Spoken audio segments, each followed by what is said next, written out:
This is Bill Maher, and you are listening to Inflection Point, which is a podcast brought to you by Catholic Men for Jesus Christ. Excited today. It's been a few weeks since we've been on last, and we're going to be talking a little bit about the Crusades. And we have a phenomenal guest in Matthew Arnold, who is someone who's well known in the Catholic sphere, if you will, not to embarrass you too much, but to give you a short bio. So Matthew is a Roman Catholic speaker, author, podcaster. After his conversion to the Catholic faith in 1996, he hosted Scripture Matters Live with Dr. Scott Hahn through EWTN Radio, as well as Shield of Faith for Radio Maria. And he has traveled the world and the country giving talks and so forth. I was first turned on to Matthew through Lighthouse Catholic Media, where he gave an amazing CD series on the Crusades, the Inquisition, and the Reformation. And that's sort of what triggered my mind to want to do this particular podcast, as well as you've been on Formed as well. And it's my understanding, too, you are a narrator for the Bible in a Year through Augustine Institute on the popular Amen app, as well as you have a autobiography as well, Confessions of a Traditional Catholic, which is put out by Ignatius Press and Pro Multis Media. And in 2017, you were honored as Catholic Man of the Year, presented by Bishop Freyer from the Diocese of Orange, which is a pretty neat honor. And since 2017, or that's when that honor was. But I think as a father, you're probably most proud of 6 kids. Is that right? Mm-hmm. And a few. I have 2 grandkids. Has there been any since then? Yeah, I'm 3 now. 3. Now, Well, actually, number 3 is due to be born in a couple of months. So that's phenomenal. Of course, you've been happily married for many years. mm-hmm. And you're doing a program now through Virgin Most Powerful. Right, which is called podcast No is. Nonsense Catholic, right? And that's a podcast, and it's in radio format because some of our programs through VMPR are carried on actual brick and mortar radio stations, AM, FM radio. After the first of the year, though, No Nonsense is going to go full podcast, if you will. And rather than doing an hour once a week, I'll probably be doing 20 to 40 minutes, probably 2 or 3 times a week. That's a lot. That's a big commitment. It is. But, it's been my life now since I converted in 96. I started working full-time in the Catholic Lay Apostolate in 1998 and haven't looked back. Wow. And it's amazing with podcasting at how far you can drill. If you have a CD, for example, it went out to the parishes through Lighthouse and so forth. But with podcasting, I mean, people all over the world can listen. Right. So what an amazing tool. Yeah, indeed. And here we are. And here we are indeed. And the topic again is the Crusades. So I know that this is a topic that's pretty near and dear to your heart. It is. Yeah. So let's start. Let's venture into the deep. What were the Crusades? What were the Crusades? Well, that's an excellent question. And, the Crusades were a medieval phenomenon. And it's important to realize that warfare in the Middle Ages isn't like it is now. The knights and kings and nobles of Europe, they didn't have standing armies, right? And they were held together by oaths of fealty. And you could have, a military action. You had the local lord had these various knights who held land from him. And if there was, a need for defense or, to go to war with a neighbor over some, important issue, they would be called upon to do that. And then also the serfs that, lived on their land would be called on as well, but only for a very limited time. You couldn't ask somebody to be away from his farm for a year. It's like, so we're going to go. And of course, you had these movements starting in the 900s, around 936 or so, there was something called the Peace of God movement, where, they started trying to impose St. Augustine's just war ethic onto the nobles and the knights of Europe. And then a few years later, you had what was called the Truce of God, which was an actual solemn pledge that the church enjoined upon the various European nobles that they wouldn't fight an unjust war, that they couldn't fight for personal gain, they couldn't fight for conquest, that there had to be a justification for undertaking any kind of warfare. And of course, there was all sorts of can't fight on Sunday, can't fight at Easter time, can't fight during Christmas, you know. And so it didn't leave you, it left you a very small window for warfare, you know.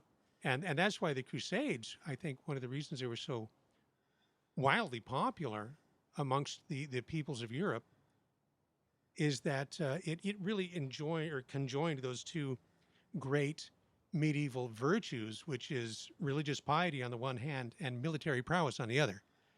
Sure. Yeah. So Well, and the piety is a big deal. it is. I don't think the modern American has a real understanding of who these people were. It was God first, Right. you know. Right. And I think that there's a mountain of documentary evidence detailing why these men went to the Holy Land. You know, these people, they left a testament behind because they knew that there's an excellent chance they weren't coming back. right. And so we have this testimony of, you know, that they're going for these reasons of religious piety. They're going, you know, to help the, you know, for the relief of the Christians in the East and for their love of God and so forth. And, you know, that tends to be, you know, kind of cynically sort of dismissed, you know, as it's just so much pious rhetoric covering up their real motives. Mm. But, you know, it's like the evidence would suggest the contrary. And a lot of that is modern scholarship, where they're going to original sources. Oh, absolutely. Um, And you know what? There are a number of original sources. You know, the Gesta Francorum, the Chronicles of Jean de Joinville, that are available in English translation. So mm. you don't have to read, you know, medieval Latin to get it from the horse's mouth, so to speak. And they're And really where they're would you really valuable. where would you find that? You know, Penguin If- if- Classics, I think, publishes the Chronicles of Jean de Joinville and Gesta Francorum too. I got through a mainstream publisher, and they're probably still in print. I suspect you can get them on Kindle. Yeah, or even Amazon, right? Right? Yeah. Yeah, so that's pretty cool.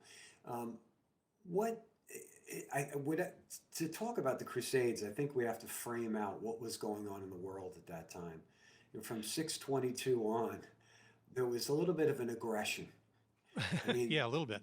the, the the whole North Africa, the Levant, which is the Middle East area, you know, Israel, etc., going all it was all Christian at this point. Right. What happened there? Okay, well, you mentioned the year 622. That's a pivotal point in history. That's when Muhammad started teaching in pagan Arabia. And he had this newly minted religion, right, which for many years was just referred to as Mohammedanism in the West. And he taught monotheism, but denied the Trinity. You know, we all know that the great tenet of Islam is there is no God but Allah, and Muhammad is his only prophet. And Muhammad claimed to have received this new religion, which again denies the divinity of Christ, from the lips of an angel. And really, you know, Islam is kind of an amalgam of the Arabian paganism and Judaism and largely heretical Christianity that Muhammad kind of fashioned together to create a monotheistic religion for the Arab people. But the problem is, if you go to you know, he says, I received this from an angel. Well, you go to the first chapter of St. Paul's epistle to the Galatians, right? It's Galatians 1, 8 through 9. But though we or an angel from heaven should preach a gospel to you besides that which we have preached to you, let him be anathema. Okay? And he doubles down. As I said before, now I say again, if anyone preach you a gospel besides which that you have received, let him be anathema. You know, so from the perspective of medieval Christian, Muslims are just the enemies of Christ and the church. They're the enemies of God. They're not defenders of God. And in fact, they needed to be defended against, because as you were alluding, you know, the Christian world came under attack. You know, one of the most famous or infamous of Muhammad's teaching is that the whole universe is divided into two abodes. There is the abode of Islam and the abode of jihad, the abode of peace and the abode of war. You see, that's what they mean when they say Islam, it means peace, because it's like if you're not Islamic, then you're fighting. Exactly. Any Muslim who dies in war for the sake of Islam is immediately admitted to heaven, right? This is the famous teaching, and that heaven is like an earthly paradise. It's a place filled with sensual pleasures, and so not surprisingly, from the days of Muhammad himself, Islam was spread by the sword. And during the rise of Islam in the 7th century, as you mentioned, Christianity was the dominant faith of the entire Mediterranean, including North Africa, the Middle East. And so, since the world consists only of the abode of Islam or the abode of war, that means that while Christians might be tolerated within a Muslim state and under Muslim rule, as people of the book, as Muhammad said originally in his writings, Christian lands had to be conquered. And so, Islam is kind of a political movement as well as a religious one. And so just as the entire Arab world had fallen before the sword of Muhammad, eventually the most venerable Christian areas fell. So Palestine, Syria, Egypt. By the 8th century, you've got Islamic warriors overcoming all of North Africa and even Spain, threatening France. But, they were repelled by Charles Martel around 732. But then by the 11th century, they've conquered Asia Minor, right, which was Christian since the time of St. Paul. And you have the rise of Islamic Turks, the Seljuk Turks, very warlike people. And they, not only did they conquer Asia Minor, they took Jerusalem away from the Fatimid Muslims. They attacked other Muslims that weren't committed enough, And so eventually, in the 1090s, you have this appeal from Byzantium to the West because they've threatened Constantinople. They took Manzikert. I mean, that's right on the doorstep. So, and I guess really the crucial moment came in 1085, a few years before, the fall of Manzikert, when the Turks took control of Jerusalem. When they took it away from the Fatimids, they killed or expelled the entire Christian population. I should say killed, expelled, or enslaved. And they closed the city to Christian pilgrims. And they desecrated the Christian churches and so forth. And so when Alexius I, sent a message, that's the Emperor of Constantinople, when he sent word to the Pope asking for the Latin Christians to come and relieve Constantinople, the Pope's going, no, what we need to do is go relieve Jerusalem, right? And that's what gave birth to the Crusades. It isn't the brainchild of papal ambition or, rapacious knights, but it's a response to 4 centuries of conquest in which Muslims had already captured 2/3 of the old Christian world. Thomas Madden, as a scholar of the Crusades, wrote a great popular book, a couple of them, including a concise history of the Crusades. So if you're looking for a great introductory book, that's it. Yeah. Anyway, he said, at some point, Christianity as a faith and as a culture had to defend itself or be subsumed by Islam. And the Crusades were that defense. So they were in every way defensive wars and a response. They weren't some kind of imperialism or proto-colonialism, as they're so often depicted today. No doubt. And when you think of some of the great saints of the church, St. Augustine, St. Clement, St. Athanasius, who saved the faith in some ways against Arianism, these were North Africans. Right. So, I mean, this... Yeah, that's a venerable part of the Christian world. Big time. The desert monks and so forth. That was all shut down, in particular, to your point, with the Seljuks, who were a bit more aggressive than any other of the Islams in the past. Right. Well, and, that's Benedict XVI got into all sorts of hot water back around 2012 or so, and he went to Regensburg and gave a talk about how Islam abandoned their philosophic tradition for fundamentalism, and it has everything to do with what we're talking about right now. And that rolled out because the Seljuks sort of became the Ottomans. Mm-hmm. Yeah, they morphed into the Ottoman Empire. And that's the thing people need to remember. If there was a monolith, in the medieval world, it wasn't the Christian church, by any stretch of the imagination, Very, very much Islam would have been able to take that title if they wanted it. And Yeah, no apparently they doubt. really did. So Alexis is making this appeal, and Hmm. it's, I guess, to Urban at the time, right? Yeah, Pope Urban. Well, actually, it was his predecessor. It was Urban that got around to calling for the crusade. 1095, he goes to Clermont in France and delivers this famous sermon. And you know, and it's wonderful because the Catholic Church saves everything. So we still have this sermon, and it concludes with the words. He says, "Men of God, men chosen and blessed among all, combine your forces, take the road to the Holy Sepulchre, assured of the imperishable glory that awaits you in God's kingdom. Let each Mm, one deny himself and take the cross." And you know, there's this huge crowd, and everybody comes to their feet, and they're shouting, "Deus levolt, God wills it." God wills it. You Yeah. know, and that's like, And boy, what a moment. You know, who wouldn't have wanted to be there? yeah, and no small feat. There were no, you had to sell lands, you had to sell properties to fund this thing. Right. There's kind of this So it's mythology of the second son that the Crusaders sent off their younger sons to go fight and die in the war. And when you go back and you look at the actual primary sources, it is primarily, especially in the First Crusade, it was heads of households mm, that went to fight.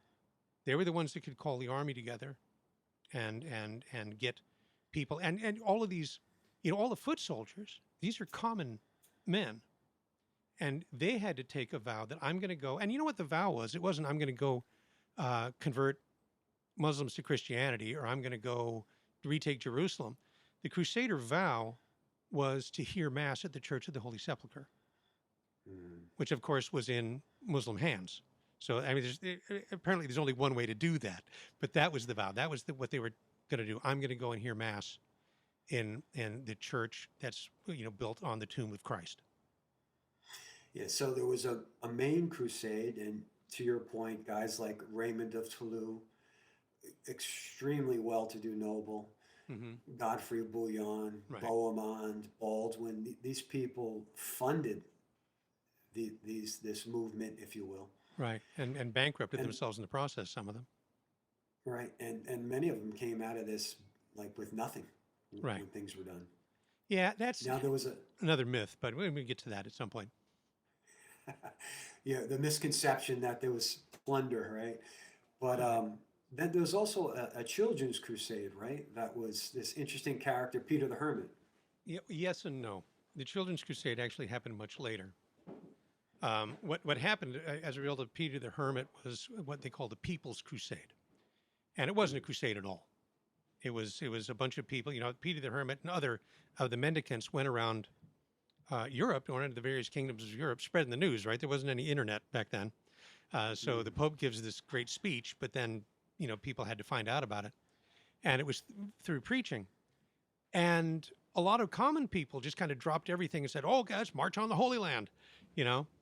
And it's not what the Pope had in mind at all, but it really does show. I mean, the amazing thing to me is that it shows the piety of the Mm, common person. That it's like, oh, for the sake of an indulgence, I'll drop everything and go and fight my way through all these Islamic warriors so that I can hear mass at the Holy Sepulchre and go to heaven.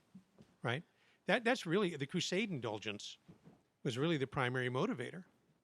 Said the Pope says, if you will go, you can reckon this in place of penance. Right? It's a plenary indulgence if you go and fight this war.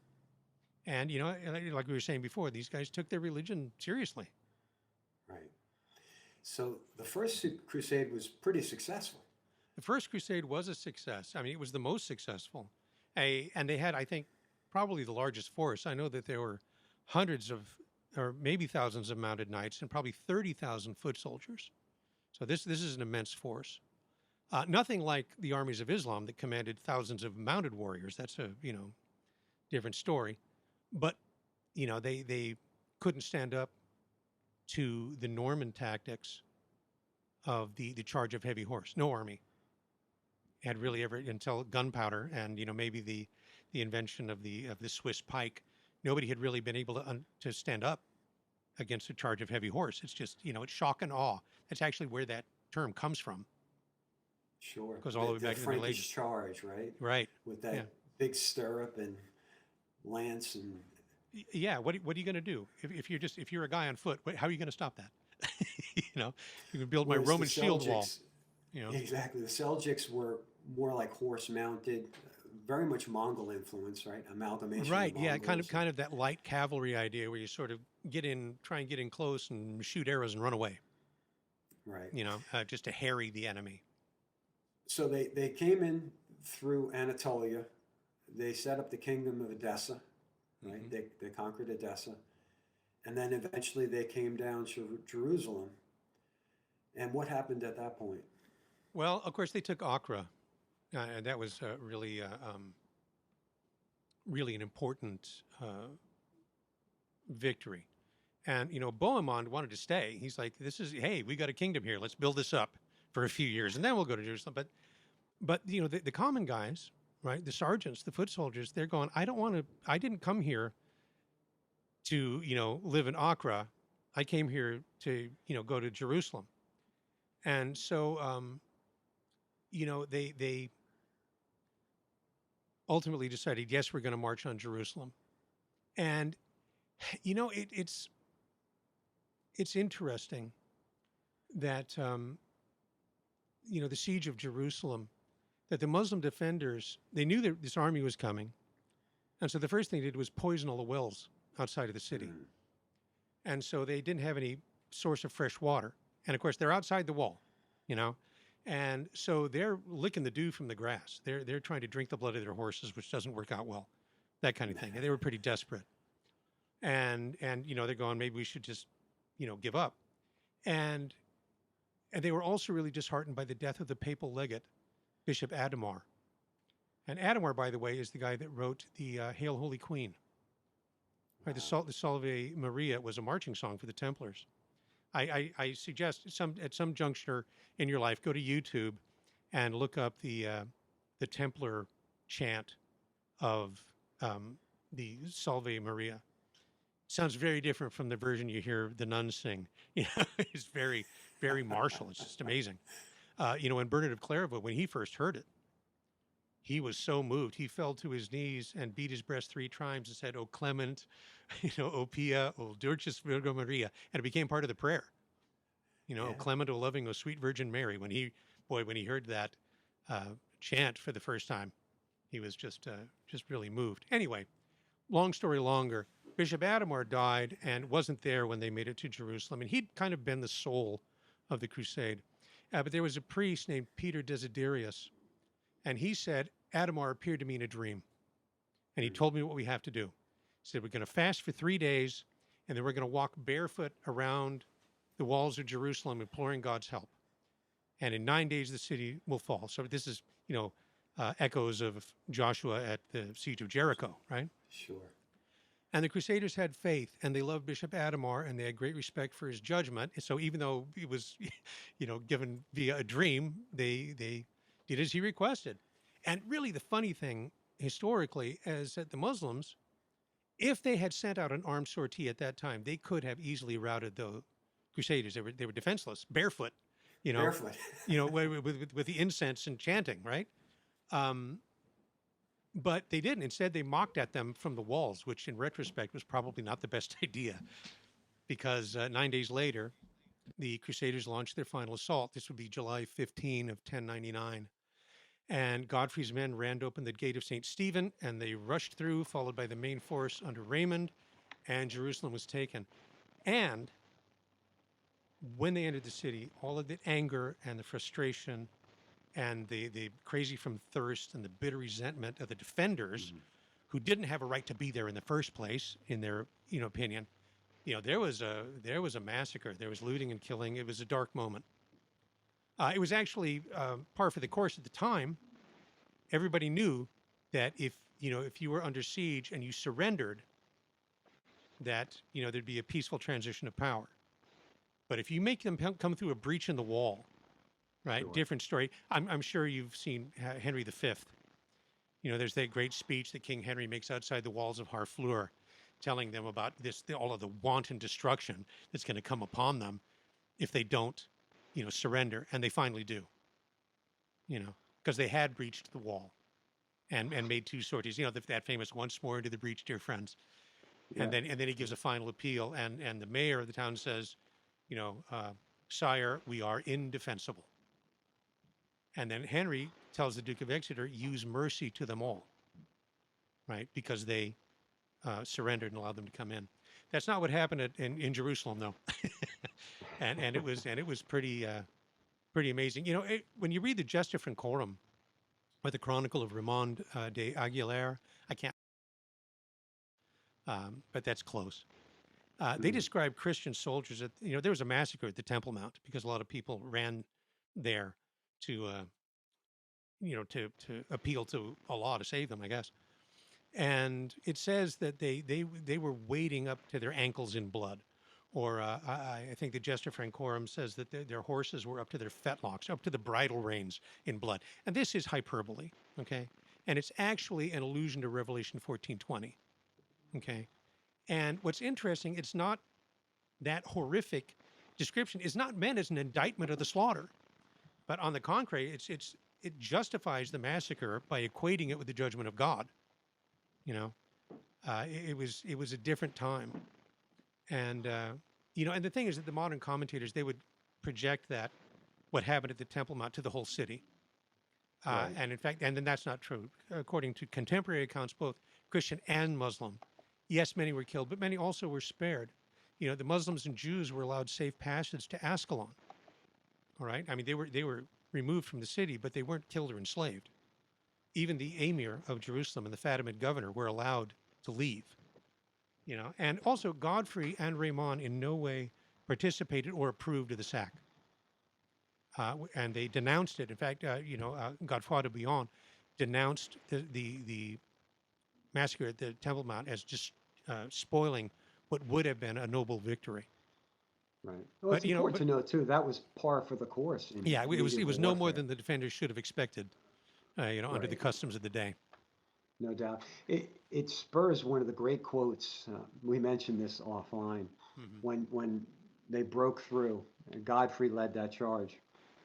They were all crying, "Godfrey, Godfrey King, Godfrey King."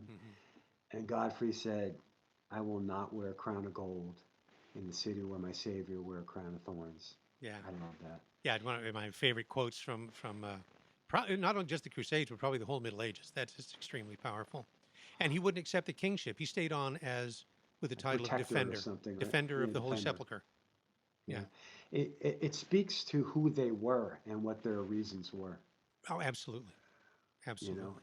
It was a penitential. It was pilgrims. They were called pilgrims. We have the term today Crusaders, but they were pilgrims. That's right. Now we call them Crusaders because of when you took the vow, you would sew a red cross onto your garment, onto your tunic, or if you were a knight, or onto your jerkin, whatever. I'm trying flailing around here for the medieval clothing names, but and that's why. Yeah, later historians call them Crusaders because they took the cross, but they saw themselves as pilgrims. Yes, it was an armed pilgrimage, first of its kind. Well, not really. So I guess Joshua going into Canaan would probably count. I'm certainly from their point of view. Sure. So they established the Kingdom of Jerusalem, and that stood for about 100 years, right? 87 years, I think, because it was around 1185 when Saladin took Jerusalem, or Jerusalem surrendered on October 2, 1187. And that's one of those things that is so badly misrepresented. I don't know if you've ever seen the movie Kingdom of Heaven. Ridley Scott so much potential. Ridley Scott's a terrific director, but he's hampered by his anti-Catholicism.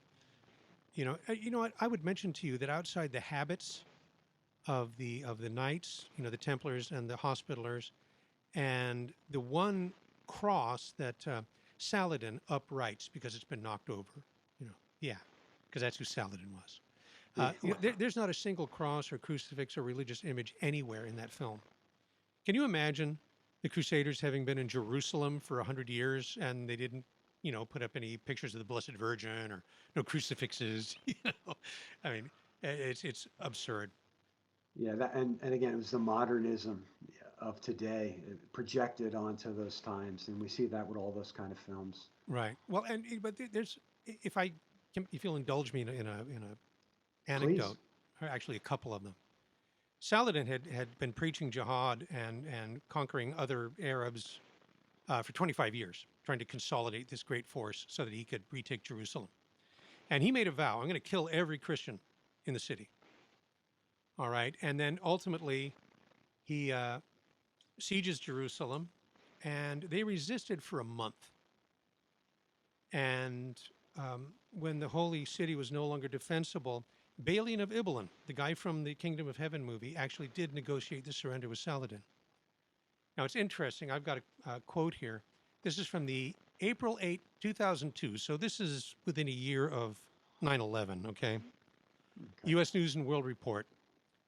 And it says, Andrew Curry wrote this article. It says, it was the fall of 1187. And I apologize in advance for how florid this is. It was the fall of 1187, and an emissary from the besieged city of Jerusalem had come to beg Saladin, the Sultan of Egypt, for mercy. The last time Jerusalem was sacked by an invading army, a Christian one, its narrow streets ran red with blood. Okay, so we need to get this straight. It was the Christian invaders that made the streets of Jerusalem red with blood. But now the shoe's on the other foot, and they're begging for mercy. The very mercy they refused to show when they invaded, you know. And he said, for Saladin, his honor depended upon capturing Jerusalem. All summer, his armies had battled their way north through the Holy Land, sweeping through the Christian fiefs like an angry desert wind. It's like, it's like I can feel Chris Matthews' tingle running up this guy's leg. He says, only one goal: to recapture the holy city had been occupied by European invaders for 88 years. All right, so Saladin is an honorable, capable fellow, simply trying to save people from foreign occupation. And of course, despite all the purple prose, obviously, it was Muslim invaders that had taken over Jerusalem, which had been a Christian city since the 4th century, okay, and had held it unjustly for another 4.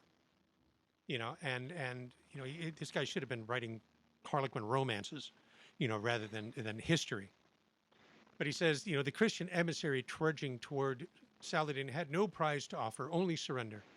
And a triumphant Saladin entered Jerusalem on October 2, 1187. And although Christians had profaned Islam's holiest sites, the victorious Saladin forbade acts of vengeance. There were no more deaths, no violence. My podcast is called No Nonsense Catholic.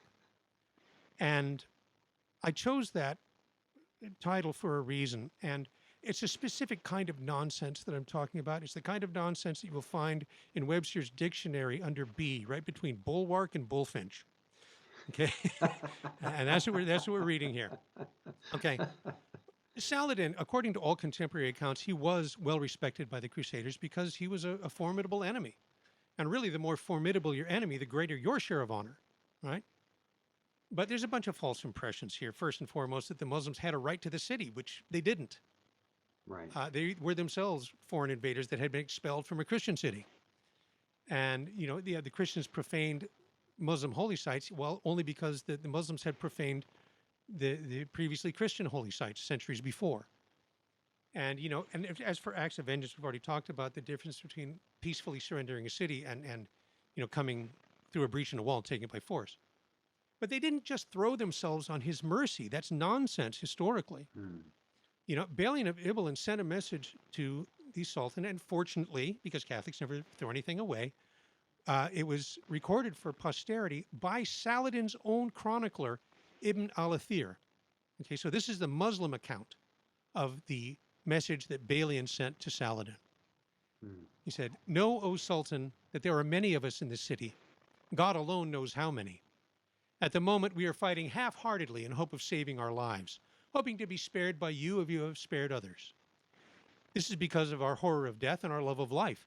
But if we see that death is inevitable, then by God, we shall kill our children and our wives, burn our possessions, so as not to leave you with a dinar or a drachma or a single man or woman to enslave.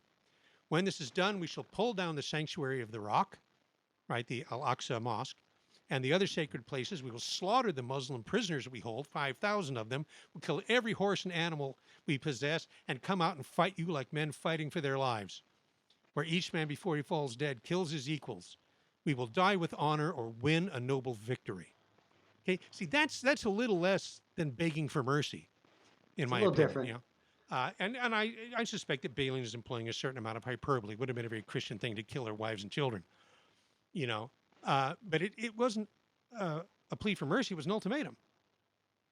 And was this nothing more than Balin's bold rhetoric, or did it have teeth? You know, and I believe it did, and it was intended, in my opinion, to refresh the Sultan's memory regarding an incident that had happened 10 years before. Okay, so putting a bookmark here for just a second. And thank you for indulging me. This is kind of a long story, but it makes a real It's point. good stuff. In 1177, right, the Sultan had gotten within 45 miles of Jerusalem. He had threatened Jerusalem 10 years before. He had a force that included 26,000 horsemen, okay, huge compared to the Christian force. And he was met in the open by Baldwin IV, the young leper king of Jerusalem. And he had a force of 500 mounted Templar knights and about 10,000 foot soldiers. Right, he went in with the Templars, the knights, and the sergeants. And I would mention, too, not only did he suffer from leprosy, but Baldwin was 24 years old. He's young, yeah. Okay. I think of what I was doing when I was 24. You know, I think the most important question I faced was, do you want lids on these? Right? Anyway, the defenders routed the Muslim force. You know, again, it was that charge of heavy horse that broke them in. You know, it's like if you ever watched Lord of the Rings, you know, the movie where the Theoden and the riders come down. Yeah, and you see the orcs start to break before they even get there. Because that's what it's like. You know, you can just be unimaginable facing that. Saladin himself only escaped. He abandoned his horse, got on a camel, and raced off into the desert. Okay. So, and that defeat was so stunning that he vowed that, he said, Baldwin is the chosen of Allah, and I will never face him in battle again. You know, and no matter how superior a force he was commanded, if Baldwin took the field, he retreated. And there was even a case when the young king, his leprosy was so advanced, he had to be carried out to battle on a stretcher. Mm. And Saladin said, "Is that Baldwin?" and got out of Dodge. Okay. It's not the impression that Ridley Scott left. No. Anyway, after now, you know, back to the fall of Jerusalem, he receives Balin's ultimatum that we're going to destroy everything of value and sally forth. You know, Saladin agreed to abandon his well-known vow to massacre all the Christians in Jerusalem. You know, like you said, that's conspicuously absent from Mr. Curry's account or Ridley Scott's movies. There were no more death, no violence. That's not true. They did allow hundreds, not thousands, but hundreds of maybe thousands, but humbled Christians to depart freely. You know, but not with a benevolent smile on his face. You know, he demanded that each and every Christian in Jerusalem, man, woman, and child, pay a ransom for their freedom. And Balen of Ibelin bankrupted himself, ransoming as many of the Christians as he could. But those that couldn't pay, and there were thousands and thousands, were either taken into captive and sold into slavery or killed. All right, and that's what really happened. And that's and really that led to the Third Crusade, right? Well, that was led to the Second Crusade. This was after they had already taken Jerusalem in the First Crusade. Now we have the Second Crusade, which was a failure, unfortunately. Right. Louis VII, he took Lisbon, I think, and then that's as far as they got. And then we have the Third Crusade, right? The King's Crusade. This is the popular one. Yeah. You know, of course, you mentioned that Frederick Barbarossa, you know, I don't know if it was before the show or when we were talking. The show, that he drowned on the way to the Holy Land. You know, he used to swim every morning, and he got in the river that day and never came out. Yeah, and well, to set that up, you had Philip II of France, Richard the Lionheart of England, and right. Frederick Barbarossa from the Holy Roman Empire. Right. All converging, and certainly Richard the Lionheart was respected by Saladin. Yeah, well, it was the Muslims that gave him the appellation Lionheart. Yeah. It was called Coeur de Lion. You know why? Because he would lead his own troops into battle. Kings and generals don't do that. They, you know, it's like Mark Twain said, The general sends his troops into battle with words of fiery encouragement, but leads the retreat personally, right? But Richard was right in the front line, and he was virtually unstoppable. He was invincible in open warfare. And he retook Acre in 1191, but he never made it to Jerusalem, as you know, largely because army runs on its stomach, and he couldn't arrange adequate supply lines. And then logistics. Precisely. And Frederick Barbarossa had died, and so the Germans left. And then King Philip went home to France, started carving up Richard's holdings in the Aquitaine, and then he's got his brother John usurping the crown, right? As you know from the Robin Hood movies. So he felt compelled to send an emissary to negotiate a truce with Saladin. Who do you suppose he sent? It was Balian of Ibelin. He's like, remember me? He did it once. Yeah, he said, okay. And it's like, look, Richard's willing to leave if you will surrender the Christian cities of Jaffa and Bethlehem and reopen Jerusalem and the Holy Sepulchre to the Christian pilgrims. Which he did. And so Richard went home without retaking Jerusalem, but he accomplished his primary goal, which was restoring Christian access to the holy places. Yeah, and we mentioned off the line how, if Barbarossa didn't die and Philip actually, showed up, right, they probably would have been extremely successful. Oh yeah, I think there's every possibility they would have retaken the holy city, for sure. Yeah, and maybe quite a few other lands. Oh yeah, absolutely, yeah, because then because they were always outnumbered. Always outnumbered. Oh yeah. Starving in a lot of cases. Right. And the Crusader kingdom was just a little, it was a little strip of land right along the coast, And this is why Acre was so important as a port. Right. Yeah. Absolutely. It's interesting when I just a little quick anecdote about Richard. When they first went across the Bosphorus, they're going to the Holy Land. And they were met by a Muslim force on the beach. And it kind of threw the Crusaders into confusion. They weren't sure what they should do. And Richard is on a boat. He gets on his horse and dives, horse and all, into the ocean and charges them. Wow. And that and all the rest of them, they were ashamed not to follow his example, so they all did too. And then the Muslims cut and run. They're going, oh, these people are crazy. They're gonna wipe us, And so they actually took the beach unopposed. Just precisely because of the courage thing. I think that's where the Lionheart thing probably came from originally. Yeah, no, fascinating. So how many Crusades were they? In total, well, not taking into account just some kind of minor things that were referred to as Crusades or, stuff that happened in Eastern Europe or whatever. The Teutonic Knights trying to convert barbarian people and whatnot. There were seven major Crusades. So you had that first crusade, and I got some notes here, that was led by Godfrey de Bouillon, right? The capture of Jerusalem in 1099 and the erection of principates at Edessa and Antioch, right? Yep. And then after the fall, you have the Second Crusade, which was King Louis VII of France and Conrad III of Germany. And I mentioned they recaptured Lisbon, but then that was it. Then you've got the Third Crusade, which we just talked about. The Fourth Crusade was led by Baldwin of Flanders. That was a failure. Yeah, 1202 to 1204. Well, it was horrific. Baldwin needed ships. He wanted to go. He didn't want to take the overland route, right? Because that's why everybody wound up arriving starving to death. Because they'd be harried by Muslim, cavalry and stuff all along the way, and there wasn't food, and it was, and they didn't. Virtually every medieval movie starts the same, right? Even the fantasy, modern ones, with the exception of Lord of the Rings. Every one of these medieval movies starts with, peaceful villagers in the peaceful village, and then suddenly the knights run in and start raping and pillaging, and then they burn the village and burn the crops, right? And that, and that's, and stuff like that. I mean, things happen in war, and those kind of things did happen, but that was not business as usual.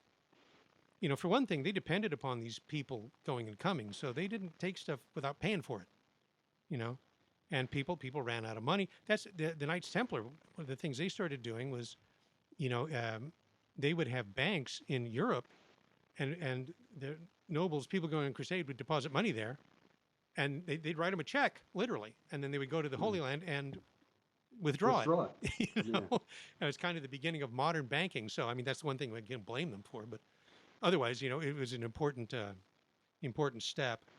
But anyway, Baldwin, he goes to Venice and he gets corrupted by the Venetians. He winds up staying there way too long, winds up owing them a whole lot of money. And they said, you know what you ought to do? Well, you've got your army here, is go and attack Constantinople. Now, there's a lot of money there, and those guys are schismatics anyhow. And he did it. And poor Innocent III was mortified because he had blessed this crusade, and it winds up, they wind up attacking a Excommunicated lot of Christian people city. for that. I'm sorry? There are a lot of excommunications because of that. That's right. Yeah, all those guys got excommunicated. And we talk about driving a wedge between East and West. A number of years ago, when I was working for St. Joseph Communications, I was talking to a guy via telephone who was an Orthodox Christian who was talking about coming into the church. And, talking apologetics and, Bible and all that. And I was going to do a biblical conference out in Ontario, California with Scott Hahn, Jeff Cave, and some other people. And he said, look, I'm going to come because I want to meet you. And he says, if I can, I'm going to bring my priest. And he came, and we met, and it was very cordial. His priest didn't come, though. I said, I'm sorry about this. He says, but he says, you just don't understand how people are, how upset they are about the sack of Constantinople. And I'm like, that happened 800 years ago. It's probably time to let that one go. I mean, it's incredible. But you see, though, it's lasting animosity because of that. And it was, one of the things that really, Pope Innocent III was one of the great medieval popes, and that was just a real blow to him. And then you had the Fifth Crusade led by King Andrew II of Hungary, who captured Damietta in the year 1221 and lost it again. And then we had the Sixth Crusade, Saint King Louis of France, okay, who is another favorite. He got to Damietta and recaptured it again, but then he was actually captured by the Muslims himself, and they had to give Damietta back as his ransom. And then he also led the Seventh Crusade in 1270, and he died. Louis the Ninth died on crusade of dysentery. Dysentery. Yeah, he died from the scourge, and but it was King Edward I of England, right? Edward Longshanks and the Charles of Anjou were also there, and they negotiated a treaty after the death of Saint Louis. Again, one of those, a la the one that Richard had put in place, just to kind of reopen things to because you pilgrims. mentioned Longshanks. We have Braveheart, right? Right. So it paints the picture that to go on crusade, you're leaving your lands. And from a British perspective, they had issues with the Scots. Obviously, the Scots felt they had issues with the British, but there was a lot of things going on. It was a great sacrifice, in other words, Right. to make that pilgrimage. Well, that's the thing, too. I mean, even Richard, he had no intention of, he had hoped to retake Jerusalem, but he wasn't going to stay in the Holy Land. And that's really, offline, we'd spoken about the Templars. And that was really the reason for their creation in the first place, was to have a standing force in Jerusalem, because those Crusaders, after they took Jerusalem, most of them went home. Yeah. Because they came here, they had their Mass at the Holy Sepulchre, and they took a deep breath and said, well, back to the farm. Pilgrimage is over. Right. Well, and that's like warriors and, soldiers. And, my dad didn't stay in Europe after World War II. This is true. Yeah. There was such a great honor in doing that. I think of Templars, and maybe we could talk a little bit about the military orders, but maybe Europe's greatest knight, William Marshall. What was his death wish? On his deathbed, he became a Templar. Right. Because of the honor of taking up the cross, if you will, even if it was on his deathbed. Right. Oh, absolutely. This is a big deal. And it's the honor of being buried in the crypt of the temple in London, too, in his case. Yeah. So who were the military orders? All right. Hospitallers, right? People, particularly the Knights of Malta today, want to say, well, we were the first military order. And that's not quite true. They were an order, they were a religious order, but they were the order of the Hospital of St. John. They were there to take care of pilgrims, right? To give them someplace to stay and that sort of thing. So they had houses for pilgrims, hostels, right? We would call them, right? So they were hospitallers, not like a hospital where a sick person goes, but like a hospice, right? Or a hostel. And after the success of the Templars, they became a military order. And they wore black cloaks, kind of like the Benedictines. But and then later they added the white cross, the Maltese cross. But that 8-pointed cross, right? So where the four arms of the cross, each terminus ends in 2 points. And that cross was actually given to the Templars by Pope Eugenius IV, I think, in honor of their carrying on the crusade, right? It's a red cross. But the 8 points were to represent the 8 Beatitudes, because they were monks. That were their pursuit was of Christian perfection. They only fought if there were pilgrims to defend. The rest of the time, like Bernard of Clairvaux said, they're lions on the battlefield, but lambs in the cloister. Because they were monks as well as knights. Another misconception. For Ridley Scott's the great example with Kingdom of Heaven, that these guys were in lust for power and property, and it couldn't be anything but. Yeah, I mean, it was religious piety. Right, and I forget the character name of the kind of the main Templar heavy in that movie, but he looks like Santa Claus. He's got long hair and a long flowing beard, and it's tinted with henna, right, I guess to show his vanity. And they wore the hair short. They wore the hair like the Romans, for obvious reasons. It keeps the lice down and that sort of thing, and because of their religious profession. And that image of the Templar with the long beard and the long flowing hair and all, that comes from really 19th century engravings that were produced by Masons, right? Yeah. The Templars were not the proto-Masonic Lodge, kids. That all came along much, much later. They appropriated the Templar insignia, and they have, the Masons have this really convoluted history. Boy, that's another talk for another time. But trust me, the Knights Templar didn't have secret teachings or any of this, nonsense that's projected on them because of the association with, completely false association with Freemasonry.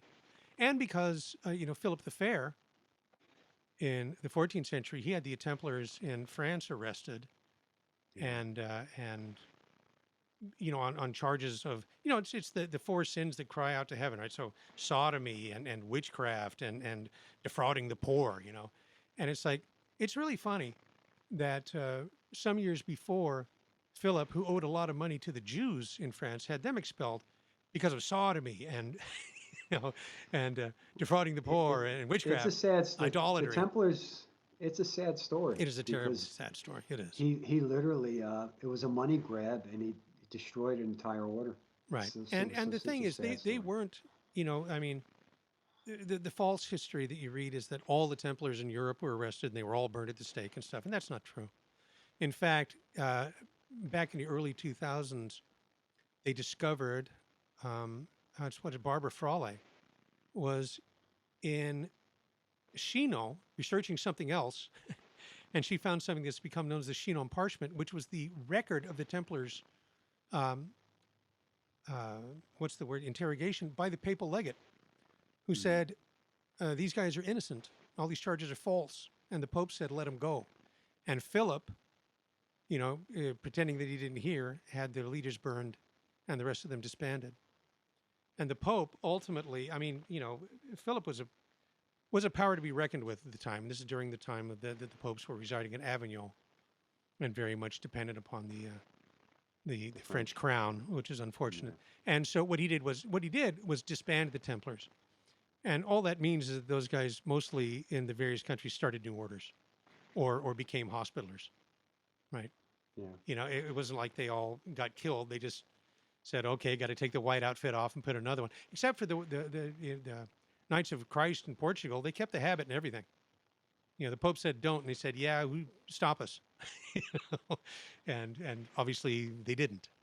So, it is very, very much different. But anyway, they were founded in 1118, and because Hugh de Pillon and the Nine Knights, they were the original Templars, right? And the Patriarch of Jerusalem gave them the headquarters in the old Temple Mount, and that's why they're called the Poor Knights of Jesus Christ of the Temple of Solomon. That's their full title. But, they didn't really get very far. They wanted to get recognized by the Pope as a religious order so that they could, gain more members and so forth. So Hugh de Payens went to the city of Troyes, and they had the Council of Troyes, and he wanted to talk to the Pope and present his case. Fortunately for Hugh, he had a famous cousin named Bernard of Clairvaux. And it was Bernard that pled the case of the Templars, and that's why the Pope, who was one of Bernard's spiritual sons, granted them, their charter. And Bernard wrote the rule for the Templars. And he also wrote something called In Praise of the New Knighthood, wherein he pretty much single-handedly invented the institution of chivalry. What we think of Christian chivalry really came about because of Bernard writing a fundraising letter for the Knights Templar, really, to get regular people to pony up and consider joining and so forth. I believe he also, Bernard, wrote the prayer, the shoulder wound prayer. Yes, the shoulder wound of Christ. Which is I pray to this day. Yeah. Actually, it's a beautiful prayer. He wrote he wrote the Ave Maris Stellis, right? Hail Star of the Sea. And a number of daily sing to Mary. They just sang that at Mass in my church a couple weeks ago. And he extremely, but most famously, he's the one that composed the Memorare. Remember, O most gracious Virgin Mary, right? So yeah, he's still we're real feeling an influence, and he was a great influence on Bernard's probably my favorite medieval saint, by the way, and a personal patron. And what was I going to say? That he really influenced the later reform movements of the Middle Ages, like the Brethren of the Common Life, Thomas à Kempis, right, who then wrote The Imitation of Christ. A lot of that's really dependent upon Bernard's theology. So it's amazing how many saints were immersed into this epic, if you will, if you want to call it that. And look at Saint Francis of Assisi. He went and preached to the Sultan, right, trying to convert him. I mean, this is all part of the era. Right. Yeah. What a great story. He goes to Malek al-Kamal. Says, build a bonfire and I'll go in and your imam will go in. We'll see who God protects. It's like the imam didn't want anything to do with that. So he says, okay, well, I'll just go in by myself. But if God protects me, then, you convert. And the Sultan didn't convert, and he didn't let Bernard or Francis go into the fire either. But the Franciscans are the keeper of the holy places to this day because of Francis of Assisi, and because of his courage preaching that. And Malek al-Kamal actually allowed him to preach the gospel in the Holy City, or in Egypt, rather, in Egypt. So, but that's pretty good. Because you got to figure that's sort of a hedging a little bit on his commitment to Islam to allow a Christian to go preach to people and see if he can convert them or not. Really what amazing. What a great saint. Yeah. Really. So the Crusades, because you mentioned that there were other Crusades in the north, which where you got your Teutonic Knights converting the Black Forests and all that. Mm-hmm. What brought an end to the call to Crusades? It ran out of steam, I think, more than anything. And it was the will to do it just wasn't there any longer. I think the Fourth Lateran called for a crusade and nobody came. Yeah. You could almost argue that Lepanto was sort of like a crusade in that Europe rallied. Oh, absolutely. Well, the Catholics in Europe rallied. The Protestants didn't have anything to do with it. And that was a whole other thing. You had the Reformation, which was causing all kinds of trouble in Correct. Europe, prevented it at that point. Correct. And then I think I look at the final battle of Vienna, when Jan Sobieski with another amazing cavalry charge coming down the Kohlenberg, which inspired Tolkien's charge. Right. Sort of, if you will, the Polish Hussars. Stopped. Yeah, the winged Hussars. Sort of stopped Islam at that point. Oh, they did. There's no question. That is what hurled the Ottoman Empire back to the Stone Age. Essentially, their influence was really broken in the 16th and 17th centuries, and the Battle of Vienna was very decisive. Yeah. And then Europe's the Renaissance, the technology and all that. And in a certain sense, Islam became moot for a long time. For a long time. You're absolutely correct. And then I think, my thought on that is technology and the sharing of technology and the shrinking of the world has sort of brought that reality back. Yeah. You know, something that we had, you mentioned in an email, is Islam didn't really have this memory of the Crusades. They weren't holding this grudge. And it really kind of got reintroduced through, teachers in Great Britain, you know. Yeah. They had this, well, first off, in the Victorian era, in the 19th century, you had the neo-Gothic movement in architecture, Augustus Pugin and all his beautiful cathedrals that he built. You have the pre-Raphaelite painters like Leighton and Waterhouse and Edward Burne-Jones, Wagner composing music, Tennyson writing the Idyls of the King. There was this great recovery of the Middle Ages, right? And it was, I think, really a reaction to the Industrial Revolution. I think you see that in Tolkien in the Shire. That's his version of Merry England. Kind of that pre-Reformation, maybe even pre-Norman conquest. Bucolic rural England where everything's nice and everybody lives happy and we have good King Edward's laws and there's no taxes and whatever. And so we have this kind of idyllic, so it was a very romanticized view of the Middle Ages. And I think in the 20th century, early 20th century, you've got this, the Crusades and the whole medieval movement reimagined as a species of colonialism. Yeah. Right. And it was that caricature that gave, this Muslims this false rhetorical device for criticizing the West. Yeah. And it's interesting because Saladin, who was, as I understand it, a Kurd, was not necessarily popular in the Islam world until they learned about him. Right. Yeah. Because of British education. Well, yeah, precisely. Yeah. Yeah. It brought him back with a vengeance, you might say, quite literally. So, in a certain sense, we're seeing. I don't want to say the Crusades revisited, but certainly the foe of the European Crusaders revisited with jihad and all the things we're seeing in the world. So, this understanding of history, a proper understanding of history, a proper understanding of Catholic history, I think is quintessentially important for us to move forward. Sure. Especially when we look at the saints, the Saint Francis's and the Saint Bernard, and we need to be certainly militant spiritually. Yes. And certainly, absolutely, embrace that mindset.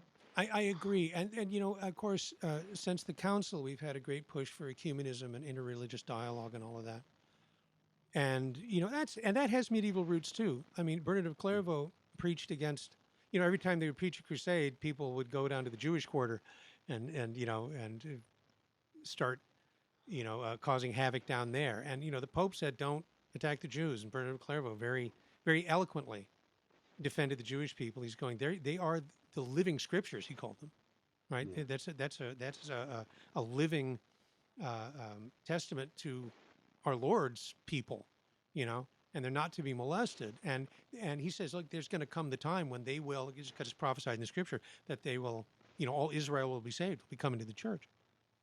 So he's going, so there's no, and, or as Pius XII would say, spiritually, we're all Semites, right? Yeah. And so, and of course, and there's an outreach to Islam as well.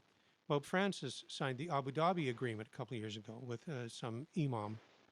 But the problem is, it's like Protestant Christianity. At the death of Muhammad, Muhammad didn't prepare for succession, and I'm sorry, this is a judgment call, but I think Muhammad was in it for Muhammad, primarily. So he didn't leave any plan for, what happens after I go. And, the Quran was not the Quran yet. His stuff was written on leaves and leather and stones and whatnot, and collected and then rewritten and collected in the book that we call the Quran. So and the caliphs were instantly at war with each other. They were Islam became the split peas immediately with the death of Muhammad.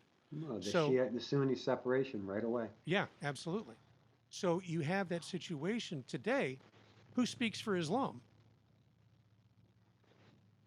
You know, I mean, Whoever's in power. that's well, and you can make a treaty with one guy, but the other guys are not going to acknowledge that. And very much they're at war with each other, and figuratively as well as literally sometimes. Yeah. Sadly, we're at the point where I think they've found a common enemy in Israel and the West, and we're seeing some very, very dire times. Oh, no question, no question. But the And roots go back. precisely, I was going to say, yeah, Bernard of Clairvaux, the Pope, and that inspired the Franciscans in the 13th century, which is candidly the greatest of all human centuries, that 100 years between 1200 and 1300. What an amazing time. That's another podcast. Uh, but Saint Bernard of Peñafort, who was also, I mean, he was really instrumental in framing canon law back in the 13th century. But a friend of mine did his doctoral thesis on Raymond of Peñafort and the medieval roots of religious tolerance, Wow. because that's really where it started. And this is during that period of what we call the Crusades, Mm. you know. Or So, what historians call the Dark Ages. yeah, not so dark when you consider. No. My thumbnail description is okay. Before the Middle Ages, you had physicians, but no hospitals. You had scholars, but there were no universities. You had philanthropists, but there were no charities. All of that was because of the influence of the Holy Catholic Church. Yes. And it's important to understand that when people say, I know who's an atheist guy and he's better than the Catholic guys I know or whatever. But it's like, okay, well, but by any measurable standard where you say that man is doing something moral, what standard are you applying? Yeah. Right? Not the standard of agnosticism, which says, I don't know, but you're applying the standard of the Ten Commandments. You're starting, people don't realize, like a fish in a tank, you don't realize how permeated, saturated our culture, even as fallen as our culture is now. Our ideas about good and evil are so deeply informed by Christianity. And Christianity is a 100%. generic term. Catholicism is what we're talking about, you know. So there you go. I can Yeah. get off my soapbox now. No, I love it. I love it. This has been so much fun. I want to be respectful to your time because I know you have some things you have to do today. But wow, it was wonderful. I'm gonna try to, you know, ask maybe future we can unpack the Inquisition, which you're also done a lot of work on, and Yeah. certainly the Reformation. Always happy to talk about history. I'm a medievalist by nature, and also I've traveled the world talking about devotion to Our Lady of Good Success, which I think is pretty important today. Something else that I would love to, if you're willing to have me back, there's lots of stuff that I'd be happy to talk about. 100%. Uh, I had Xavier Reyes Arol, who's a friend on, and he's obviously big with Marian prophecy and so forth. And mhm, sort of a lot of it seems to start with Our Lady of Good Success. mhm. So fascinating, and what a wonderful story to unpack with that. The miracles associated with that, and Oh yeah, those nuns are still rolling today. oh yeah. Well, I've been down to Quito twice on pilgrimage, and been privileged to go into the cloister and interview the Mother Superior and whatnot. I wrote a little booklet about it. Several And uncorrupts there, right? yes, yes, well, it's amazing. One quick story, and Let's I'm do the one to tell you, oh, I got to go. Um, it. yeah, there were 5 incorrupt sisters, including Mother Mariana, who's the visionary. And she's now kept in a separate reliquary, just on her own, kind of like Bernadette or whatever. It's sort of a glass coffin affair. And we also have the others who are in an altar. But during the Masonic Revolution, where Ecuador became a republic back in the 19th century, Which she predicted, which right? she predicted, yes. They hid the statue of Our Lady of Good Success, and they hid her golden crozier, and they hid the statue of the infinite Jesus that she holds in her arm in various places around the convent. And when the dust settled, the nun who hid the statue of the baby Jesus, I guess, had passed away in the meantime, and they don't know where it is. It's still lost. And they're saying, they say that when it's found, that's going to be the sign that the last of the prophecies are going to be fulfilled. But an Australian group actually went to the nuns there with equipment to look in the walls, like, I don't know, sonic or X-ray equipment to see if they can find something. And they did. They found something behind a wall, and they said, "Can we break it open?" And the nuns are like, "Yeah, we've been looking for this thing forever." And they broke it open, and they didn't find the statue of the baby Jesus. They found some more incorrupt nuns. So apparently, it was time for them to be known. So, yeah, Wow, just amazing. that's definitely something to talk about in the future. Yeah. And if I may be allowed a shameless plug, I would Absolutely. love folks, all your listeners. First off, great work you guys are doing out there in Thank you so Cincinnati. much. If you ever need somebody to come and address the men at one of your conferences, I'm available. And Okay. while I'm doing the shameless plug, I would invite people to go to knownonsensecatholic.com. That is my home base on the internet, knownonsensecatholic.com, and from there you can go to the podcasts and the YouTube and all of that stuff. Oh, that's wonderful. I appreciate that. And thank you so much for an amazing podcast. What a great topic, and so much more to unpack in the future. Yes, Bill, thank you so much for the invitation. I had a great time. God bless you and all the work you guys do out there. God bless you and God bless everyone. Thank you so much for listening, and we will be on soon.